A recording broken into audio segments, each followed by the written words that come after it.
महादेव मेरे आपके गुरु हैं, हम उनके शिष्य हैं और शिष्य भाव जब प्रकट होता है तो महादेव के लिए प्रेम की अनुभूति होती है। इस प्रेम को आप आदर का नाम दीजिए, श्रद्धा का नाम दीजिए, आस्था का नाम दीजिए, परंतु प्रेम तो प्रेम होता है और प्रेम दो सत्ताओं को एक करता है। शिव गुरु के रूप में अपने शिष्यों के सबसे सुंदर पक्ष को उजागर करते हैं। शिव गुरु के रूप में क्या करते हैं? हमारे आपके अंदर कुछ गुण है, कुछ अवगुण है, तो महादेव गुरु के रूप में जो हमारे अंदर गुण है, जो हमारे अंदर अच्छाई है, उसको उजागर करते हैं और जो अवगुण है, जो बुराई है, जो खराब चीजें हैं, उसको समित करते हैं, शांत करते हैं, दमित करते हैं, खत्म करते हैं। जिस तरह कोई हवा अग्नि को जला भी देती है, अग्नि को आगे बढ़ा भी देती है। आपने देखा होगा कि पहले हमारे घरों में जब लकड़ी पे खाना बनता था, भोजन बनता था, तो लकड़ी के चूल्हे पे जब लकड़ी जलाई जाती थी तो फूंक मारकर हवा से उसमें आग बढ़ाई भी जाती है और फूंक मारकर ही आग बुझाई भी जाती है। महादेव की दया हमारे आपके अच्छे कर्म फलों को बढ़ा देती है और जो हमने कुछ भी गलत किया है, अगर जो अनजाने में किया होगा या जानबूझ के किया होगा, तो महादेव की दया ही उसको बुझाती भी है।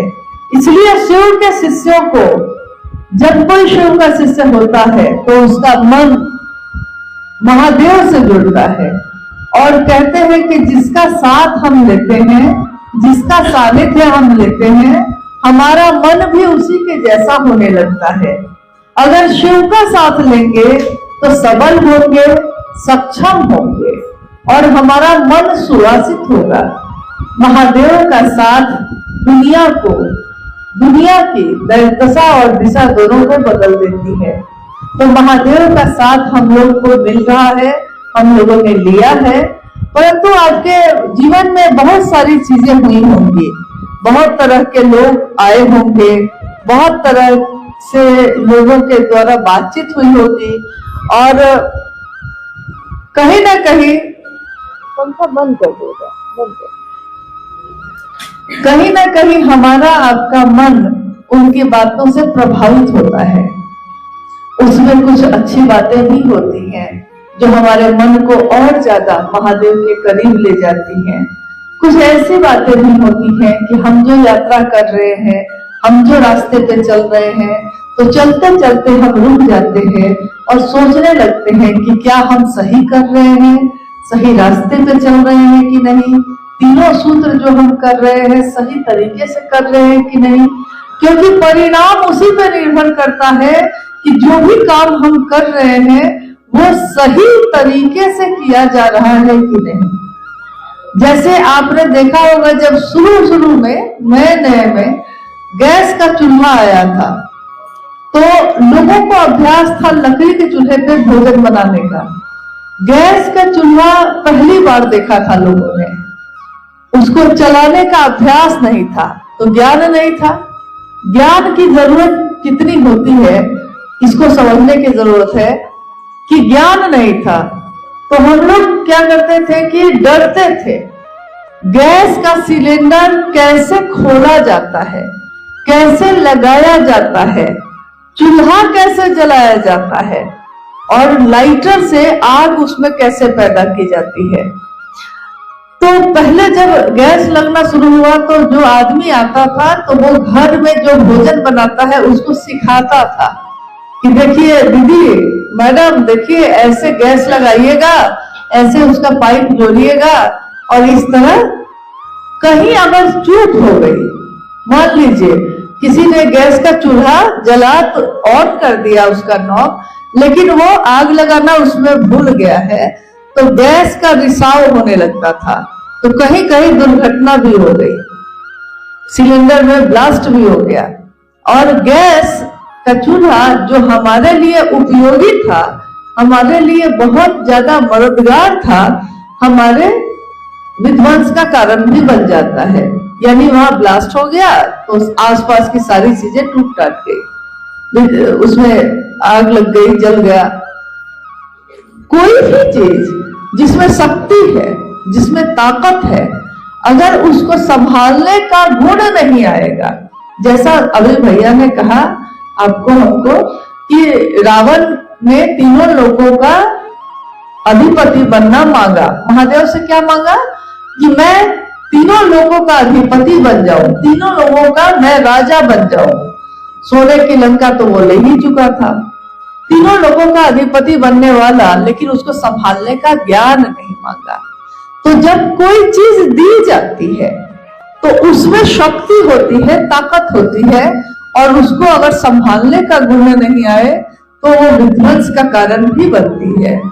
मोटरसाइकिल हम अपने बच्चे को खरीद के दे सकते हैं, परंतु अगर उसको मोटरसाइकिल चलाने नहीं आता तो वही मोटरसाइकिल दुर्घटना का कारण भी बनता है। सही तरीके से चलाना आना चाहिए, सही तरीके से उसको करना आना चाहिए। तो महादेव को गुरु बनाकर, शिव मेरे गुरु हैं, हे शिव आप मेरे गुरु हैं, मैं आपका शिष्य हूँ, मुझ शिष्य पर दया कर दीजिए। ये पहला सूत्र है। ये पहला सूत्र हम क्यों करते हैं, इसको करने से हमको परिणाम क्या आता है, और क्यों शिव शिष्यों के लिए यह जरूरी है कि वो महादेव से दया भी मांगे। जब हम पहला सूत्र करते हैं, जब हम महादेव से दया मांगते हैं तो हमारा मन झुकता है। दया कौन मांगता है? जो निरीह है, जो कातर है, जो झुका हुआ है, जो गर्व में है, जो अहंकार में है, जो अकड़ में है, वो दया नहीं मांगता, वो मदद नहीं मांगता। आपने देखा होगा कि अगर किसी के हाथ पैर सही है, सही तरीके से चल रहे हैं, और अगर आप वो कुर्सी उठा रहा है और आप कह देते हैं कि मदद कर दें, तो वो गुस्से में बोलता है, छोड़िए आपसे मदद मांगा था मैंने, कुर्सी ही तो है, हम खुद उठा सकते हैं। तो हर वो काम जो एक व्यक्ति कर सकता है, जब तक उसके हाथ पैर ठीक रहते हैं, उसको लगता है कि हम खुद कर सकते हैं, आपसे मदद क्यों मांगे। लेकिन अगर कह दिया जाए कि एक बड़ी चौकी, एक बड़ा पलंग उठाना है, तो एक बड़ा पलंग उठाने के लिए एक आदमी नहीं उठा पाएगा, तब वो मदद मांगेगा। लेकिन उससे पहले वो मदद नहीं मांग रहा। यानी जहां उसका मन हारेगा, झुकेगा, तब वो दया मांगता है। महादेव से भी आज तक दुनिया में कृपा मांगने का वर्णन आया है। कहा भी गया है कि मोक्ष मूलम गुरु कृपा, गुरु की कृपा से मोक्ष मिलता है। कृपा शब्द का अर्थ होता है करो और पाओ, यानी जो भी हम करेंगे उतना भर हमको मिलेगा। किसी ने अगर दिन भर काम किया है तो दिन भर की मजदूरी उसको मिलेगी। तो जितना हमने महादेव के लिए साधना किया, उपासना की, मंत्रों का जप किया, उसका परिणाम उतना भर हमको मिलेगा, कृपा। परंतु एक स्थिति आती है जब हमारा मन हार जाता है, चारों तरफ सहारे छूट जाते हैं, कहीं कोई अपना नहीं दिखता, और तब हम सोचते हैं कि अब हम क्या करें। तब हमारा मन सचमुच में महादेव से दया मांगता है। तब हमारा मन हर बात में ये कहता है कि महादेव की दया होगी तब होगा ना, महादेव की दया होगी तो जरूर होगा। तो महादेव की दया मांगना भी मन की एक स्थिति है। जब हम बार बार इस बात को कहते हैं तो हमारा मन उस स्थिति में आता है कि हम महादेव से दया मांगे। कहाँ महादेव है, कहाँ हम हैं। महादेव जो कालों का काल है, महाकाल जो समय जिसके नियंत्रण में चलता है, उनका एक नाम है दिगंबर। दिगंबर का अर्थ होता है दिशाएं जिसका वस्त्र हो, चारों दिशाएं जिसका वस्त्र है, वो दिगंबर। उस शिव से हम और आप क्या मांग सकते हैं, जिसकी मात्र इच्छा से ये सृष्टि बनी है, रहेगी और टूट जाएगी, वो महादेव मेरा हो जाए, उस महादेव से मेरा एक गुरु और शिष्य का संबंध हो जाए, ये साधारण बात नहीं है, ये अलौकिक बात है, एक दिव्य बात है। महादेव के लिए मेरा मन ये महसूस करे कि महादेव मेरा है। जब किसी व्यक्ति के लिए हम महसूस करते हैं तो हमारा मन बलशाली होता है, ताकतवर होता है, हमारा मन समझता है। अगर यहाँ के किसी बड़े पद पर रहने वाले व्यक्ति से आपकी जान पहचान हो जाए या आपका परिचय हो जाए तो आपका मन पूरा फूला फूला रहेगा, बलशाली रहेगा। आप कहिएगा कि अरे यहाँ के थाना जो प्रभारी हैं, जो दरोगा साहब हैं, वही मेरे मित्र हैं। यहाँ तक कि आप दूसरे से भी ये कहिएगा कि कोई दिक्कत होगी तो मुझको कहना, थाना प्रभारी जो है मेरे अपने आदमी हैं, मेरे अपने हैं। तो देखिए, एक ताकत वाले आदमी के साथ अगर आपका परिचय है, संपर्क है, तो आपको लगता है कि मैं भी उसी के जैसा ताकतवर हूं। और जो सबसे ज्यादा ताकतवर है, जो देवों का देव है, जो महादेव है, जो सबसे ज्यादा बलशाली है, जिसकी दया से ही सारी दुनिया चलती है, जिनकी नजर उठती है तो सूरज उगता है, जिनकी नजर झुकती है तो सूरज डूबता है, उस महादेव के साथ अगर हमारा मन होगा तो हमारा मन भी बलशाली होगा। इसीलिए साहब श्री ने कहा कि व्यक्ति का या मनुष्य का, जो मानव है, उसका शारीरिक शक्ति से भी बलशाली होती है उसकी मानसिक शक्ति, और मानसिक शक्ति से भी बलशाली होती है उसकी आध्यात्मिक शक्ति। मनुष्य का जो शरीर होता है वो जब कमजोर पड़ने लगता है तो वो अपने मन का सहारा लेता है, मन की मजबूती से चलता है, तो इसीलिए उसकी मानसिक शक्ति मजबूत होती है। और वो मन अगर आध्यात्म से जुड़ा हो, शिव से जुड़ा हो, तो उससे भी ज्यादा बलशाली होती है। शिव की शक्तियां हैं, शिव अपनी शक्तियों से जाने जाते हैं। माँ भगवती, माँ काली, धूमावती, माँ तंगी, कामाख्या माँ, असम की जो देवी कही जाती हैं। तो ये जितनी भी शक्तियां हैं, शिव की शक्तियां हैं, शिव अपनी शक्तियों से जाने जाते हैं। शिव की शक्तियां यानी शिव अपनी शक्तियों से ही जाने जाते हैं। तो शक्ति है तो ताकत है। हम सबको शक्ति चाहिए, हम सब शक्ति चाहते हैं, मगर शक्ति किस बात के लिए?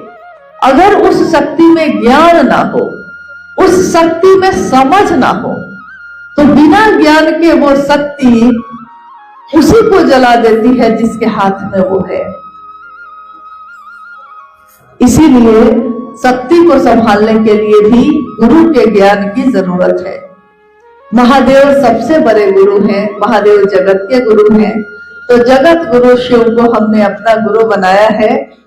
आपको पता होगा कि किनका संदेश है ये, सबको पता है, चाहे वो कभी साहब श्री से शरीर में मिले हो या ना मिले हो, परंतु ये संदेश है साहब श्री हरिंद्रानंद जी का, जो 31 अक्टूबर 1948 को जिनका जन्म शिवान के अमरोली नामक ग्राम में हुआ था। दीपावली का दिन था, शाम को दीपावली मनाई गई, पूरे धरती पे दीपों से रोशन हुई धरती, और शिव के शिष्य का आगमन इस धरती पे हुआ। मां नीलम आनंद जिनका जन्म 27 जुलाई 1952 को मनातूगढ़ के राज परिवार में हुआ, एक राज परिवार की बेटी थी वो। 7 आंगन का उनका घर था, एक किले नुमा घर, और उसकी वो पुत्री थी जो बहुत ही दुलारी थी, प्यारी थी, और उनका विवाह साहब हरिंद्रानंद जी के साथ हुआ 22 मई 1972 को। परंतु बीच के जीवन में साहब के 12 साल की आयु से उन्होंने शमशान साधना, कब्रिस्तान साधना, मंत्रों का जप शुरू कर दिया।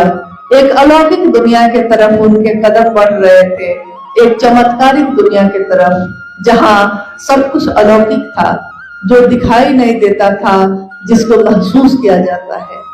चमत्कार होते हैं हमारे आपकी आंखों के सामने प्रतिदिन होते हैं। हमारे शरीर में जो खून दौड़ता है, हमारा दिल जो धड़कता है, हमारा दिमाग जो सोचता है, सब कुछ कहते हैं कि मेरा दिल है, मेरा दिमाग है, मेरा शरीर है, मेरा घर है। परंतु जिसको भी हम अपना कहते हैं, मेरा कहते हैं, कुछ भी मेरे अनुसार नहीं चलता। मेरा दिमाग अगले पल में क्या सोचेगा हम नहीं जानते।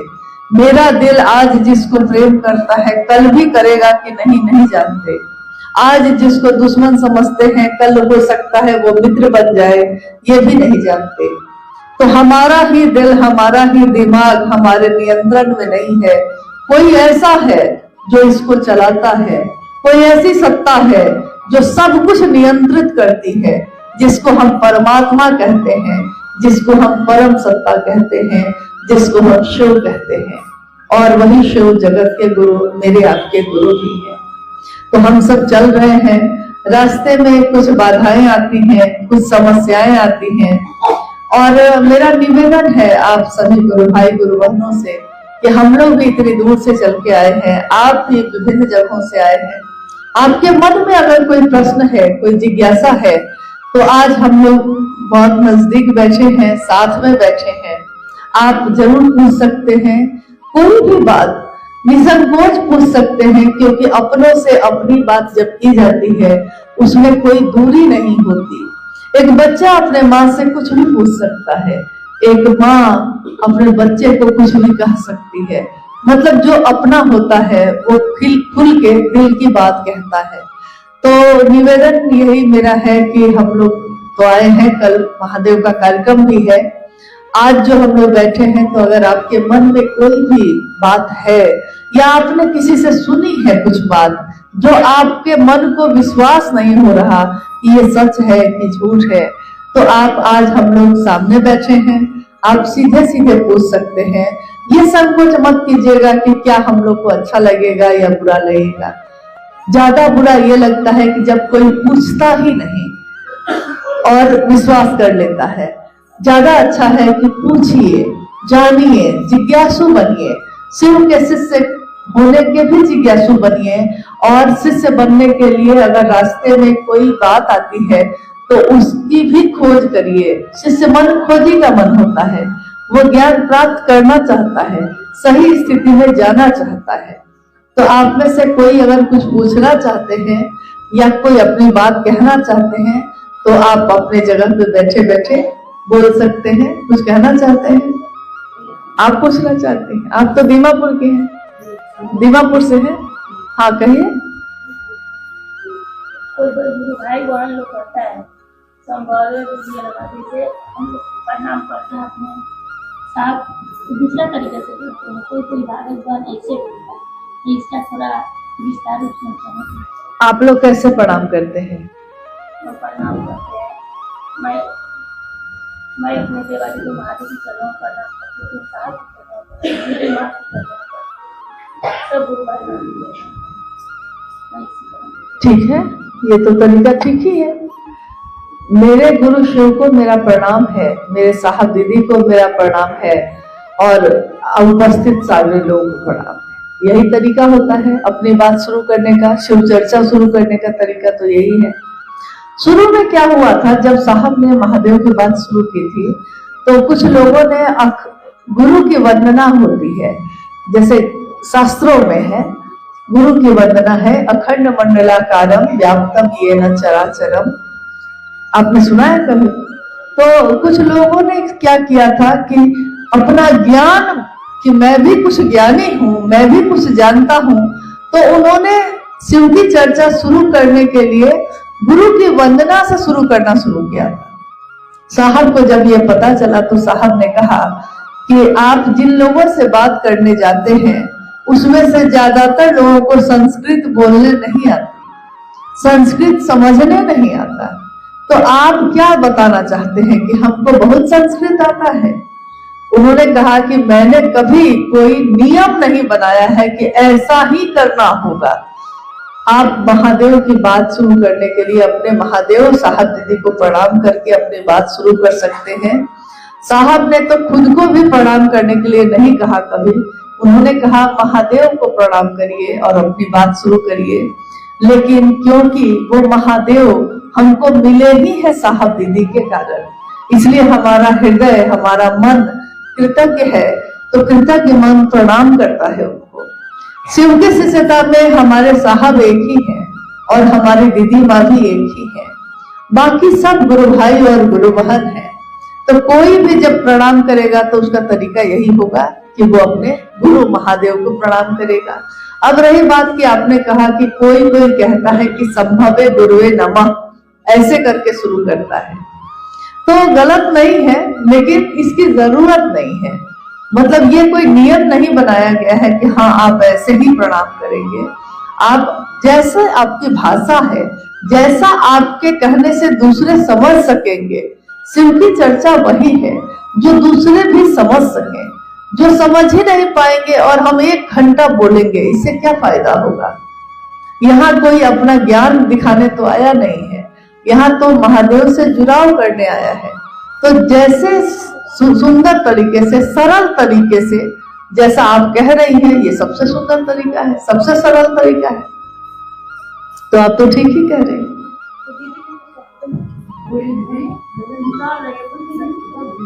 बताइए क्या मतलब एक तो मणिपुर से दीदी आई थी ना, वही भैया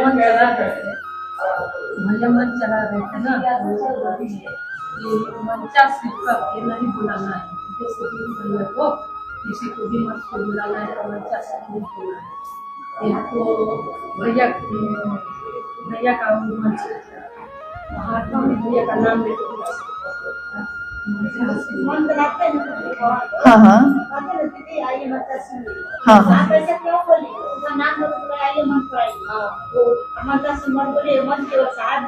तो मंचासीन का अर्थ क्या होता है? मंचासीन का अर्थ होता है मंच पे आके बैठिए, यही अर्थ होता है।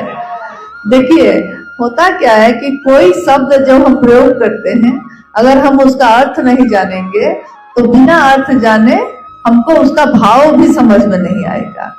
तो जैसा अभी ये गुरु बहन बोल रही हैं कि कोई मणिपुर से कोई गुरु बहन कभी आई थी, तो उन्होंने कहा कि जब इन्होंने बुलाया किसी को शिव चर्चा करने के लिए, तो इन्होंने कहा कि अमुक गुरु बहन जो है मंचासीन हुई है। इस पे वो गुस्सा गई, उन्होंने कहा कि मंचासीन नहीं बोलना है, ये साहब दीदी के लिए सिर्फ कहा जाता है, आपको बोलना है तो आप बोलिए कि मंच पे आइए। लेकिन मंचासीन का अर्थ यही होता है, मंच पे आइए, मंच पे बैठिए। मंचासीन मतलब मंच पे उपस्थित होइए, यही अर्थ होता है।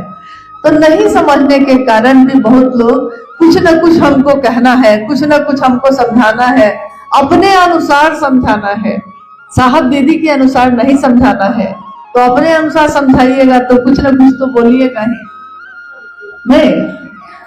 अर्थ क्या बोल रहे थे गुरु भाई? कोई बोल रहे?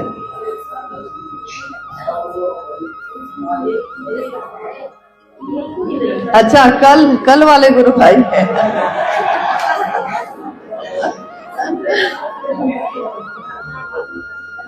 हाँ कहिए ना। अरे बोले ही नहीं, आप बैठ गए, बोलिए। अरे आप लोग शांत हो जाइए, शांत हो जाइए, नहीं सुनाई दे रहा क्या? गुरु से सच्चा प्रेम कैसे करें?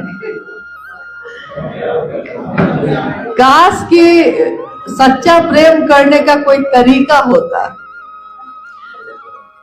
कोई तरीका होता जिससे ये हो जाता कि भाई ऐसा ऐसा करेंगे तो सच्चा प्रेम हो जाएगा। किसी व्यक्ति से सच्चा प्रेम, सच्चा प्रेम मतलब क्या होता है? प्रेम तो प्रेम सच्चा ही होता है, झूठा जो होता है वो दिखावा होता है, झूठा प्रेम नहीं होता है, झूठा दिखावा होता है। प्रेम जब होगा किसी से तो सच्चा ही होगा, प्रेम की अपनी सच्चाई है। सच्चा प्रेम कैसे करें इसका कोई तरीका सिखाने वाली चीज नहीं है, ये तो स्वतः होती है। लेकिन याद रखिएगा कि हम लोग भीड़ में बैठे हैं, हम लोग जितने लोग यहाँ बैठे हैं इसमें से हर व्यक्ति की अपनी यात्रा है, आप बताइए कि कभी हम लोग अगर महादेव को बुलाते हैं, पुकारते हैं, दया मांगते हैं, तो हम लोग क्या प्रयोग करते हैं, क्या बोलते हैं? हम कहते हैं मेरे गुरु शिव, हे शिव आप मेरे गुरु हैं, मैं आपका शिष्य हूं। हम ये नहीं कहते हे शिव आप हम सब के गुरु हैं, हम सब आपके शिष्य हैं, ये बोलते हैं, लेकिन है तो हम लोग सब। यानी आध्यात्म का रास्ता अकेला का रास्ता है, इसमें अकेले ही चलना पड़ता है। कोई व्यक्ति अगर सही कर रहा हो या गलत कर रहा हो, लेकिन उसको देख के हम भी अगर कहेंगे कि हम भी सही करें या गलत करें, तो ये बात ठीक नहीं है, क्योंकि वो अपने लिए कर रहा है, हम अपने लिए कर रहे हैं। महादेव से कभी कभी भारत देश में प्रेम पैदा करने की अनुपम विधा है। ये सिर्फ भारत देश में ही है कि प्रेम पैदा भी किया जाता है। अन्य देशों में प्रेम हुआ तो हुआ, नहीं हुआ तो कोई पैदा करने नहीं आएगा, लेकिन भारत देश में ऐसा है। क्या है? पुरानी प्रथा है। आपने देखा होगा विवाह कराने की प्रथा। विवाह जब होता है दो व्यक्तियों का, एक पुरुष एक स्त्री का, तो अमूमन जब परिवार के द्वारा शादी तय की जाती है तो पहले से दोनों एक दूसरे को नहीं जानते, अनजान रहते हैं। अनजान व्यक्ति का विवाह तय कर दिया जाता है, और जब विवाह होता है उससे पहले ही लड़के के मन में लड़की के लिए, लड़की के मन में लड़के के लिए एक आकर्षण पैदा होता है, एक लगाव पैदा होता है।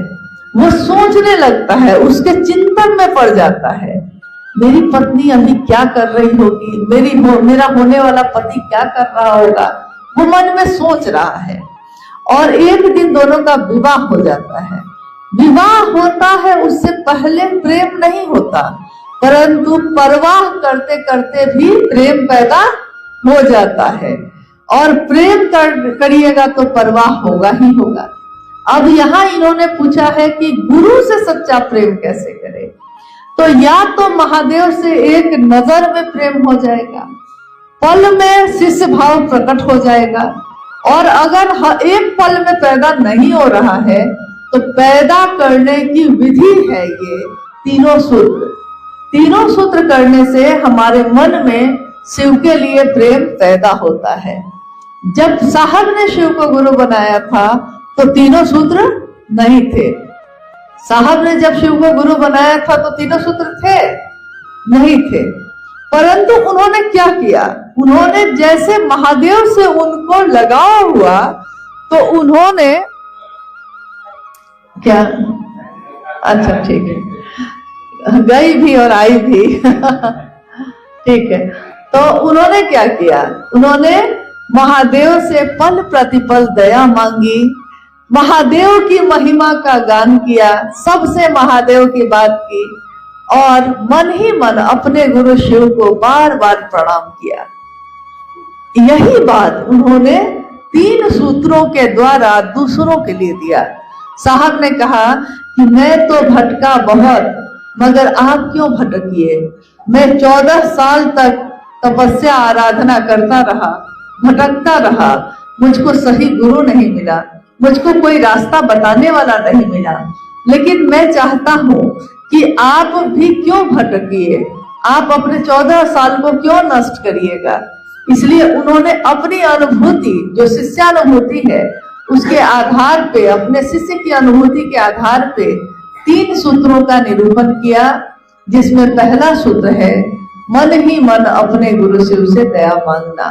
दूसरा सूत्र है अपने गुरु शिव की चर्चा दूसरों को कहना, सुनाना, ताकि मेरा मन भी समझे कि शिव मेरे गुरु हैं और दूसरों का मन भी समझे कि शिव उसके गुरु हैं। तीसरा सूत्र उन्होंने दिया जिसमें है शिव को प्रणाम करना। अब आज अभी कोई भी अगर शिव को अपना गुरु बनाता है तो जरूरी नहीं कि उसको शिव से प्रेम हो, लेकिन अगर वो ये तीनों सूत्रों को सही तरीके से करता रहता है तो प्रेम पैदा हो जाता है। जिस तरह सही तरीके से अगर 2 पत्थर को बार बार रगड़ा जाए, उसको घसा जाए, तो उसमें चिंगारी पैदा हो जाती है, नहीं होती है? चिंगारी पैदा होती है, आग पैदा होती है। कहीं आग होती है, कहीं आग को पैदा किया जाता है। हमारा मन जो घर्षण करता है, आवृत्ति करता है, बार बार दोहराता है महादेव को, तो हमारे मन में शिव के लिए प्रेम पैदा हो जाता है। और जब प्रेम पैदा होता है तो हमको परवाह होती है। तभी ना महादेव के काम में अगर कोई गड़बड़ होती है, महादेव के काम में कोई अगर इधर से उधर करता है, तो आप गुस्से में आ जाते हैं, आप उसको समझाने लगते हैं कि भैया महादेव के काम में गड़बड़ मत कीजिए, सही तरीके से चलिए, सही मनसा से चलिए, क्योंकि आपको परवाह है महादेव की। इसलिए उनका नाम लेकर, जिस तरह मेरे पिता का नाम लेकर अगर कोई गलत काम करेगा तो हम उसको तुरंत रोकेंगे, क्योंकि मेरे पिता का नाम बदनाम होगा, तो हम रोकेंगे कि नहीं? उसी तरह महादेव मेरा है, अगर उनके काम के साथ कोई गड़बड़ होगी तो आपको चिंता होगी, आप परेशान होइएगा, आप उसके लिए प्रयास कीजिएगा कि ये ठीक हो जाए, माहौल अच्छा हो, लोग सही तरीके से चले, इसकी कोशिश करिएगा। और किन्हीं को कुछ कहना है?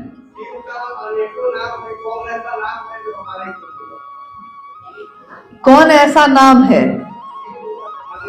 हाँ, गुरु शिव के तो अनेक नाम है, जो गुरु का नाम है। देखिए, शास्त्रानुसार अगर कहिएगा तो दक्षिणामूर्ति, सदाशिव, पंचानन, ये तीनों नाम शिव के गुरु स्वरूप को ही इंगित करते हैं।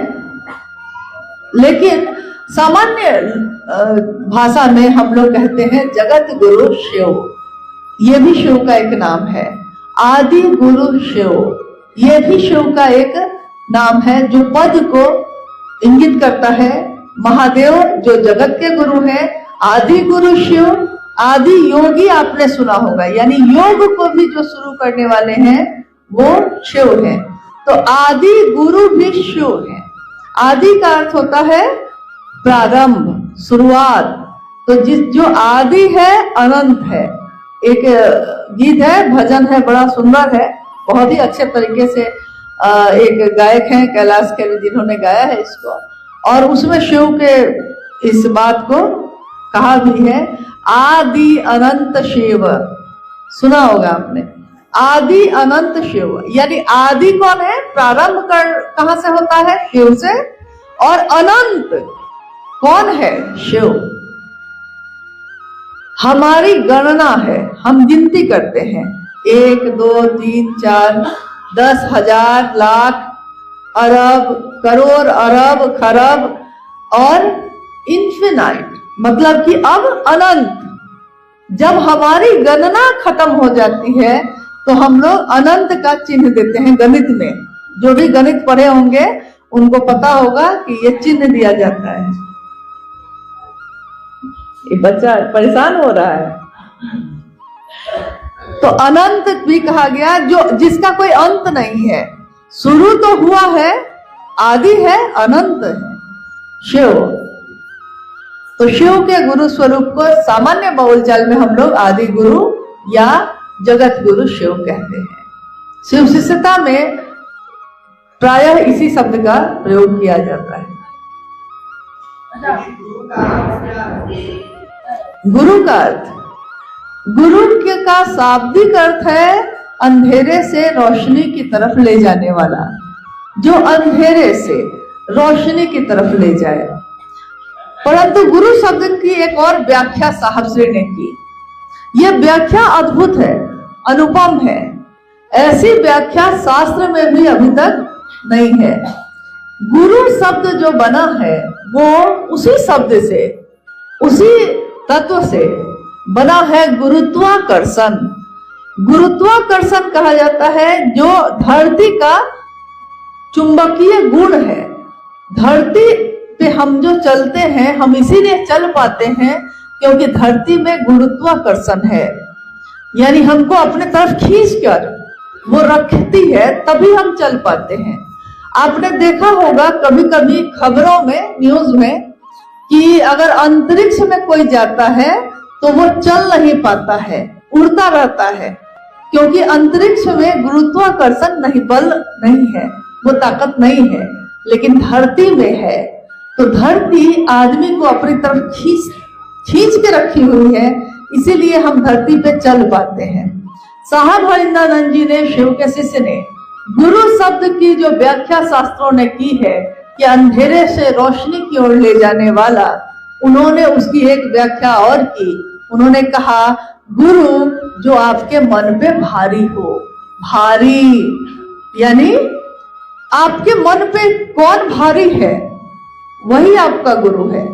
हमारे मन को अगर एक तराजू समझ लिया जाए, एक तराजू है और उसके दोनों तरफ दो पलड़े लगे हुए हैं, उस तराजू पे आज आप सब कुछ रख दीजिए और दूसरे तराजू पे महादेव को सिर्फ रखिए। पलड़ा किसका भारी है? मतलब किसके प्रति आपका मन भारी हो रहा है? महत्व इस पे रखता है कि भारी आपके मन पे कौन है। जैसा हम जब महादेव की बात शुरू करते हैं तो हमको लगता है महादेव की ही तो बात है, जहां इतने रिश्ते हैं एक रिश्ता और बना लेते हैं, महादेव से भी रिश्ता बना लेते हैं। परंतु ये रिश्ता जो है ये अंदर अंदर काम करता है। नदी में जिस तरह अंडर करेंट बिजली जो रहती है, नदी के पानी में बिजली होती है, परंतु आपको उसको निकालने का ज्ञान नहीं होता तो वो अंडर करेंट बहती रहती है।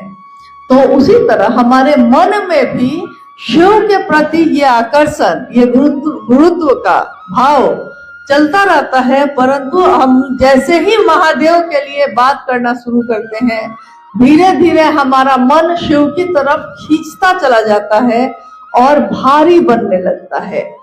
अब क्या है, पत्नी गुस्सा हो रही है तब भी हम महादेव की चर्चा में चले जा रहे हैं। बच्चे पसंद नहीं कर रहे हैं कि माँ क्यों रोज निकल के जाती है, घर में रहती, बाल बच्चा देखती, खाना बनाती, लेकिन माँ सब काम कर देती है, लेकिन उसका मन खींच रहा है, वो महादेव की तरफ जाना चाहती है। महादेव उसको अपनी तरफ खींच ही लेते हैं। तो जिस तरह एक चुंबक किसी लोहे के टुकड़े को, जैसे ही लोहे का टुकड़ा उसकी परिधि में आता है, उसके घेरे में आता है, उसको अपनी तरफ खींच लेता है, उसी तरह गुरु भी अपनी तरफ हमारे मन को खींच लेते हैं। इसलिए आप घर में बैठ नहीं पाते, आप चाहते हैं नहीं जाएंगे। कोई कहता है कि इनके चर्चा में जाना है, कोई कहता है कि इनके चर्चा में नहीं जाना है, परंतु जो शिव का शिष्य होता है वो देखता है कि मेरे गुरु का काम कहाँ हो रहा है। अगर मेरे गुरु की बात हो रही है तो मैं जाऊंगा, किसी के रोकने से नहीं रुकूंगा। होता है कि नहीं ऐसा? लोग तो समझाते हैं बहुत सारी बात, लेकिन हमारा मन दर्पण है। हमारा मन जो दर्पण है वो अच्छे बुरे को दिखाता है, सही और गलत को समझाता है। तो हमारा मन जो शिव से जुड़ा है, शिव ही हमको देखने की नजर देते हैं और रखने की नजर देते हैं। तो हम तुलना करते हैं और हम खुद से समझते हैं